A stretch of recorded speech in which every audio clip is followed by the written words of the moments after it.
ऐसी हैं जो इसमें जो इस बार जो डबरा का जो त्रिकोणीय मुकाबला होने जा रहा है, जिसमें भाजपा कांग्रेस और जो बहुजन समाज पार्टी है वो त्रिकोणीय मुकाबले में है। इस समय हमारे साथ है बहुजन समाज पार्टी की प्रत्याशी सत्यप्रकाशी परसेड़िया जी, हमारे साथ है, उनसे बात करते हैं किस तरह उनका जनसंपर्क क्षेत्र में जारी है।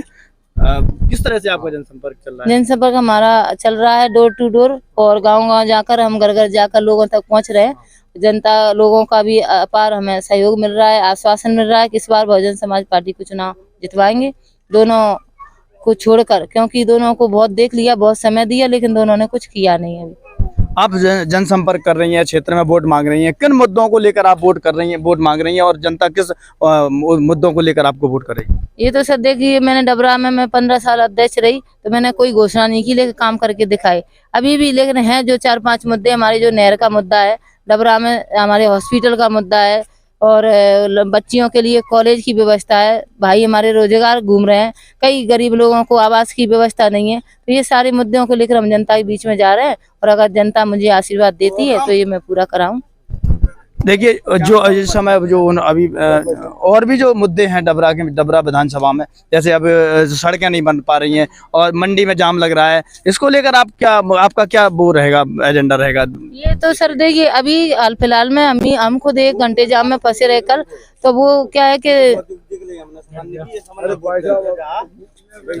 ये व्यवस्था ठीक नहीं लग रही है ना, उनसे कोई बोला जाए तो हम इन मुद्दों को लेकर व्यवस्था ठीक करेंगे, और हमारा जनसंपर्क इसी तरह रोज चल रहा है। क्या लग रहा है, दोनों पार्टियां लगातार जीतती आ रही हैं, कभी भाजपा कभी कांग्रेस, वैसे कांग्रेस का ज्यादातर राज रहा है यहाँ पर, जो बहुजन का जो वोट बैंक है काफी है, और वो वोट बैंक अधिकतर कांग्रेस को जाता रहा है, तो इस बार क्या लगता है आपको, बहुजन को मिलेगा? नहीं सर देखिए, ऐसा नहीं है कि कांग्रेस का ही रहा है, हमारा भी बहुजन समाज पार्टी का 1 बार विधायक बन चुके हैं जवाहर सिंह रावत, और हम भी 3 बार नगर पालिका अध्यक्ष रह चुके हैं, तो कमजोर कहीं नहीं है, बशर्ते कि यही है कि कोई अच्छा प्रत्याशी सामने नहीं आ पाता, इस वजह से। और इस बार तो सारे लोग बहुजन के लिए तैयार हैं। जैसा कि देखने को मिल रहा है, कई तरह की डर्टी पॉलिटिक्स भी हो रही है, ऑडियो वीडियो कई तरह के वायरल होती हैं, तो उसको लेकर आपका कुछ क्या?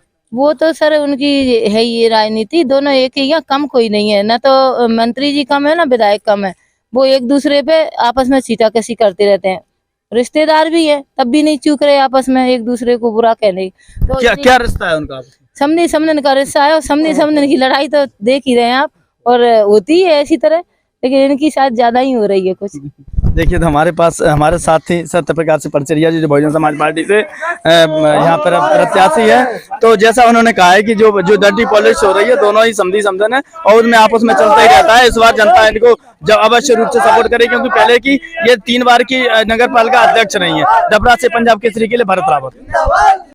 हमसे जुड़े रहने के लिए हमारे YouTube चैनल को सब्सक्राइब करें, और नई वीडियो की नोटिफिकेशन के लिए बेल आइकॉन को दबाएं। अगर आप ये वीडियो Facebook पर देख रहे हैं तो लाइक जरूर करें, और ज्यादा से ज्यादा शेयर करें। धन्यवाद।